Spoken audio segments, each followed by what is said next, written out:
Moving to that condominium seemed like the best choice for my mother after years of living alone. She wanted a quiet, safe, and organized place. Everything seemed perfect. Beautiful houses, clean streets, friendly neighbors. But no one warned us about Patricia. She was the president of the HOA and treated the condominium as her personal kingdom. Everything had to go through her, from the color of the houses to how many cars could be parked on the street. And if someone disagreed, well, she found a way to complicate their lives. My mother didn't care about that. She just wanted to live her life in peace. But that peace was short-lived.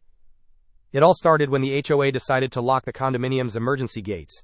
Patricia's argument: some people were using the emergency accesses to avoid going through the gate. This will maintain order. So the gates, which should always be unlocked for emergencies, were given huge padlocks. My mother was worried. She was diabetic and had had medical emergencies before. If she needed an ambulance and the gates were locked, what would happen? She asked Patricia if that was legal. It's an HOA decision, dear. If someone needs help, they can just wait for the main gate to open. Wait? Because emergencies can wait, right? I insisted that my mother reported it, but she didn't want any trouble. It was around this time that I met David, a retired firefighter who lived 2 doors down from my mother. He'd been watching Patricia's power trips for years and had his own concerns about the emergency gates. Your mother's right to be worried, he told me one afternoon as we chatted in his driveway. In my 30 years of service, I've seen what happens when emergency response is delayed by even a minute. Those gates are a disaster waiting to happen. David had tried raising the issue at previous HOA meetings, but Patricia had shut him down every time, dismissing his professional expertise as alarmist nonsense. He promised to keep an eye on my mother whenever he could. Then the worst happened. It was a quiet Sunday. My mother was at home when she started to feel ill, very badly. She tried to measure her blood sugar, but her fingers were shaking so much that the test strip fell to the floor. Dizziness, nausea, cold sweat. She knew it was serious. She managed to pick up the phone and call me. Her voice came out weak. I think I'm having a crisis. I dropped everything and ran there, but I live 20 minutes away. I couldn't risk it. I called 911 on the way. The ambulance arrived quickly. The paramedics went straight to the condominium but stopped at the emergency gate. It was locked. They tried to open it, but the padlocks were tight. They called the concierge. Nothing. My mother was at home alone, getting worse and worse, while the rescuers were stuck outside. That's when one of the paramedics saw Patricia walking her dog. They ran up to her, asking for the key. She didn't even try to disguise it. The HOA's rules are clear. The emergency gate cannot open without prior authorization. They explained that it was a medical emergency. If it's that urgent, you can use the main entrance. She said that with a smile. My mother could die, and she was worried about a gate. The paramedic wasted no time. He took a crowbar from the ambulance and smashed the padlock. They got in and rushed to my mother's aid. I arrived soon after. Panicked, I saw the paramedics carrying my mother on a stretcher. She was pale but conscious. I asked what had happened. They told me everything. I saw Patricia standing on the sidewalk, arms crossed, watching as if nothing was her problem. I've never felt so angry in my life. My mother was in the ambulance, receiving care, and I could only think of one thing. Patricia had almost killed my mother. I went over to her, not caring if anyone was watching. Do you realize what you've just done? She didn't even blink. I followed the rules. My mother was seconds away from a hypoglycemic coma, and all this woman could say was that she followed the rules. You almost killed someone. She really didn't care. There was no regret. There was no concern. The paramedics called me before I did anything stupid. I drove away. I needed some time to clear my head. As I was pulling out of the complex, David came running up to my car window. I heard the commotion, he said breathlessly. Your mother, is she okay? I quickly explained what had happened, watching his face grow darker with each detail. This has gone too far, he said firmly. Patricia's finally crossed a line that can't be ignored. Don't worry, I'll make some calls. I still have connections at the fire department and city planning. This isn't just an HOA issue anymore.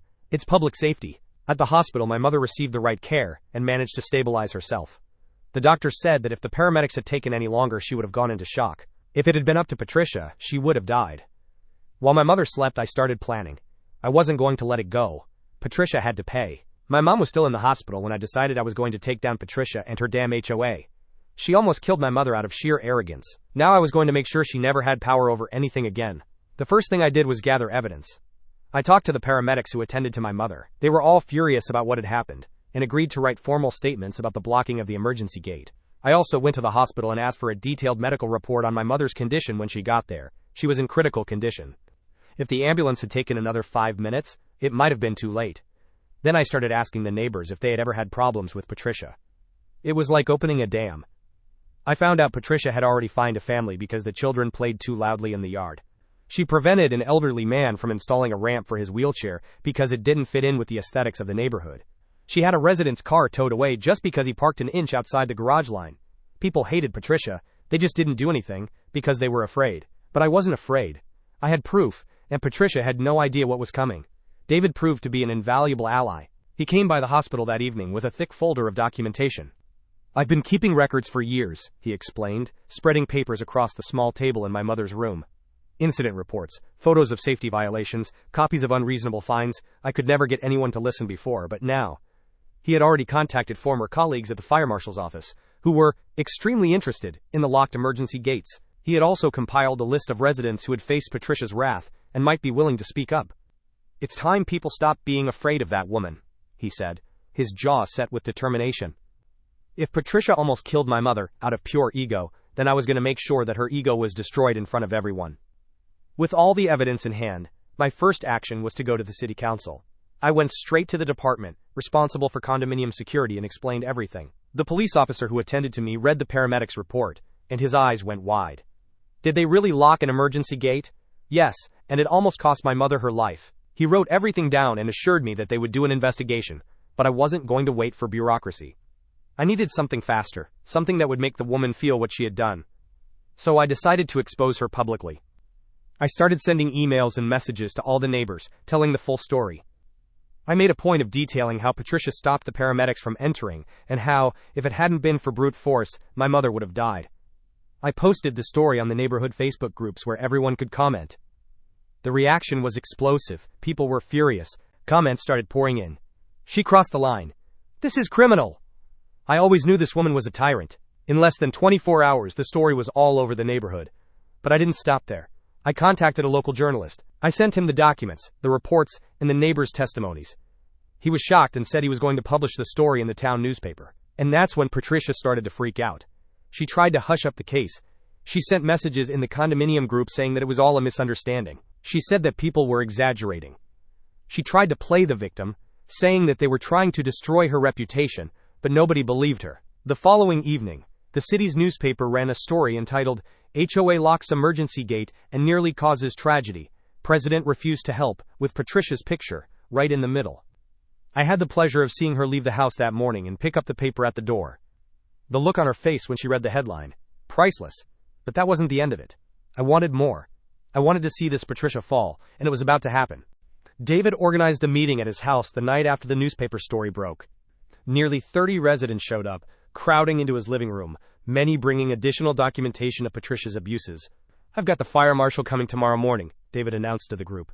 And my buddy at the city attorney's office says there could be serious legal liability for the HOA board members who approved these gates.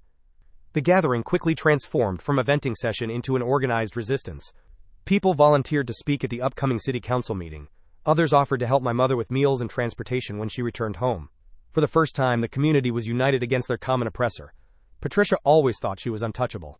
She made rules, manipulated residents, and ruled the condominium as if it were her own personal kingdom. But now, with her face splashed across the newspaper, and the whole city aware of her negligence, her empire was crumbling. The morning after the story was published, the city council announced a formal investigation into the HOA. The allegations went beyond the locked emergency gate. It was about years of abuse, fabricated fines, and arbitrary decisions. Patricia's name was at the center of it all. When I went to the HOA office, the atmosphere was chaotic. Residents surrounded the place, furious. Many were holding copies of the newspaper, others were carrying evidence of irregularities. The fear that had previously kept everyone quiet had been replaced by indignation. Patricia was there, pale, trying to keep control of the situation, but her usual arrogance was gone. Her authoritarian tone no longer had any effect. People were no longer willing to listen to her. It was then that representatives from the mayor's office arrived, accompanied by police officers. The document in their hands was official. The HOA was under investigation, and in the meantime, Patricia was formally removed from office. The final blow came when she was asked to hand over her office keys. For the first time, Patricia hesitated. Until that moment, she had perhaps still believed that she would be able to reverse everything. But now it was clear that she had lost. The decision was immediate. The HOA would be reorganized, and a complete audit would be made of all its finances and decisions.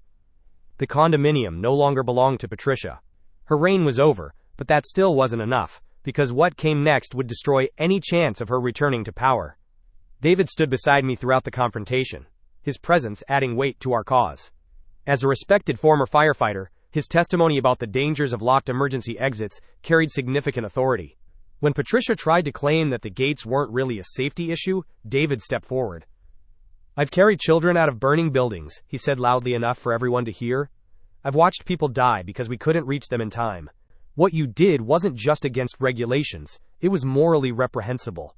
His words silenced any remaining support Patricia might have had. Patricia's expulsion from the HOA was just the beginning.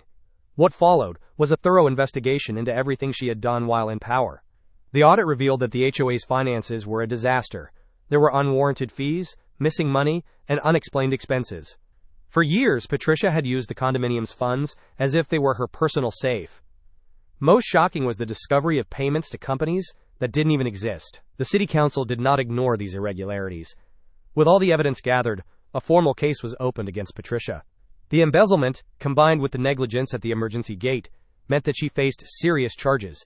The residents, now united against her, filed civil suits to recover the stolen money. Patricia's life became a living hell.